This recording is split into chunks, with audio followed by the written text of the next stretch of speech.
तो दोस्तों अस्सलाम वालेकुम। उम्मीद है आप सब ठीक होंगे। आज का जो हमारा लेक्चर है वो लेक्चर नंबर 9 है। पिछले लेक्चर में हम पढ़ के आए थे सेक्सुअल रिप्रोडक्शन एंड बैक्टीरिया। आज हम पढ़ेंगे सेक्सुअल रिप्रोडक्शन एंड बैक्टीरिया।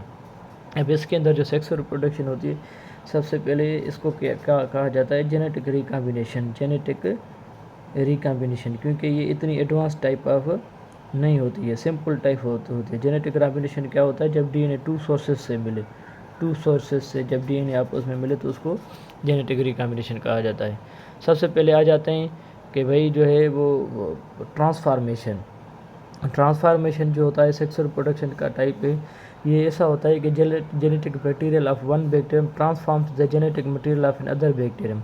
अगर आप उनको एक ऐसा स्पेसिफिक इन्वायरमेंट प्रोवाइड कर देते हैं जहाँ पे दो डीएनए, बैक्टीरिया के दो भी डीएनए इकट्ठे हो जाते हैं, तो एक का डीएनए जो होता है दूसरे को क्या कर देता है, ट्रांसफॉर्म कर देता है। तो उसको हम क्या कहते हैं, ट्रांसफार्मेशन। ठीक है, ट्रांसफार्मेशन।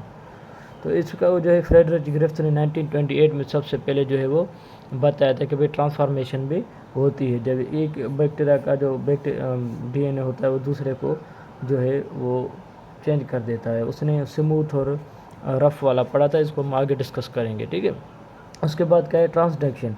ट्रांसडक्शन लेडरबर्ग और जेंडर 1952 में जो है दिया गया था। इसमें क्या करता है कि भाई transfer of genetic material of one bacterium to another bacterium in which third party is involve. ये एक ऐसा प्रोसेस होता है, एक बैक्टीरिया से जो है डीएनए दूसरे बैक्टीरिया तक चला जाता है, पर इसमें कोई तीसरी चीज़ इन्वॉल्व होती है जिसको क्या हम क्या कहते हैं, थर्ड पार्टी। और थर्ड पार्टी कौन सी होती है, बैक्टीरियोफेज। वैसे बैक्टीरियोफेज एक वायरस है जो किलर ऑफ बैक्टीरिया होता है। एक होस्ट पे जो है वो बाइट करता है, फिर उसके बाद दूसरे के पास चला जाता है। तो इसी तरह से वो जो डीएनए होता है वो एक जगह से दूसरी जगह तक पहुंचाता है। ठीक है, इसको हम लाइटेक और लाइसोजेनिक साइकिल में पढ़ेंगे। उसके बाद हमारे पास क्या है, कॉन्जुगेशन। कॉन्जुगेशन जो लेडरबर्ग और टाटूम ने दिया था, इसमें क्या होता है, two bacteria joined by pili and exchange material, one act as a donor, दूसरा जो होता है रेसिपिएंट। इसमें क्या होते हैं, दो बैक्टीरिया ऐसे साइड बाय साइड आपस में आते हैं और अपने साथ यानी कि एक ब्रिज बनाते हैं और डीएनए क्या करते हैं, एक दूसरे के साथ एक्सचेंज करते हैं। तो इसको हम क्या कहते हैं, कॉन्जुगेशन। एक डोनर तौर काम करता है, एज ए रेसिपिएंट। यहाँ पे मेल और फीमेल का कॉन्सेप्ट नहीं होता। उसके बाद हमारे पास क्या है, इंपॉर्टेंस ऑफ बैक्टीरिया है। सबसे पहले इंपॉर्टेंस ऑफ बैक्टीरिया में क्या है कि भाई एक होते हैं डीकम्पोजर्स, जो सारा का सारा मटेरियल होता है या डेड मटेरियल होता है, जो भी चीज़ें होती है उसको क्या कर देता है, डीकम्पोज कर देता है, अपना खुद भी खाना भी बनाता है और उसको सिंपल चीज़ों में कन्वर्ट भी कर देता है। ठीक है, एक डीकम्पोजर। दूसरा होता है एलिमेंट्री कैनाल बैक्टीरिया।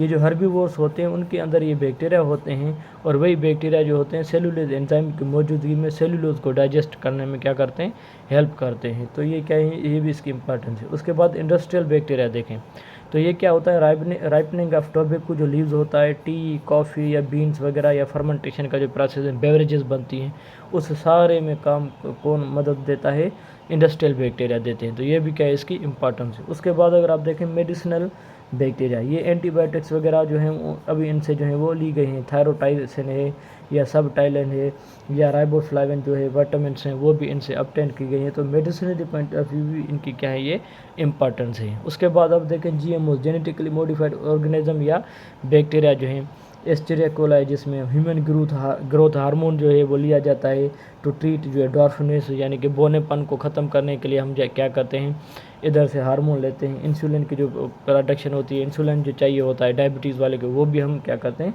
इससे लेते हैं।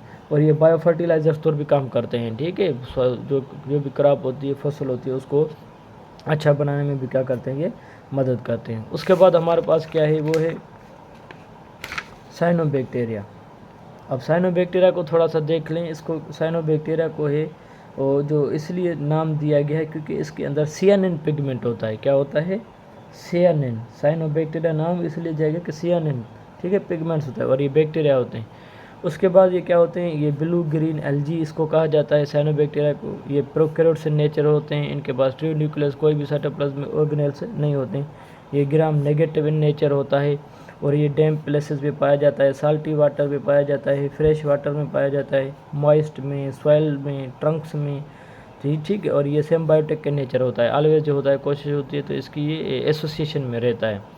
उसके बाद क्या होता है, ये यूनिसेलुलर भी होता है, कॉलोनीज़ में भी होता है और कभी कभार अकेला भी होता है, और ये फिलामेंटस में भी पाया जाता है। इसका जो प्रोटोप्लाज्म है, इसको डिवाइड किया गया है टू टाइप्स में। ये प्रोटोप्लाज्म को, एक क्रोमोप्लाज्म में, दूसरा सेंट्रोप्लाज्म में। क्रोमोप्लाज्म जो होता है कलरफुल होता है, जिसके पास फोटोसिंथेटिक पिगमेंट्स होते हैं, और सेंट्रोप्लाज्म जो होता है डार्कली होता है, जिसके पास डीएनए मटेरियल या जेनेटिक मटेरियल होता है। ठीक है, उससे पहले आप यहाँ पे इधर पे वापस आ जाएं। इसको हम ब्लू ग्रीन एलगी क्यों कहते हैं?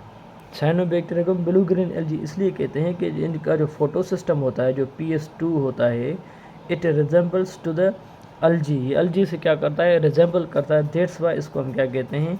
Blue green algae. ब्लू तो हम इसलिए कहते हैं क्योंकि इनका जो कलर होता है फाइकोसियानिन होता है, वो ब्लू कलर इसको देता है। और ये ब्लू ग्रीन एलगी इसलिए कहते हैं हम इसके क्योंकि ये इनके जो फोटो सिस्टम होता है इसके साथ रिजेंबल करता है। इसको हम क्या कहते हैं? फाइकोसियानिन। इसी वजह से ब्लू ग्रीन एलगी इसको कहता है। और उसका जो मेन काम क्या होता है? Help in nitrogen fixation. ये नाइट्रोजन फिक्सेशन में क्या करते हैं? मदद करते हैं। ठीक है, तो आज के लिए इतने काफ़ी। दुआ अपनी दुआ में याद रखिएगा। शुक्रिया।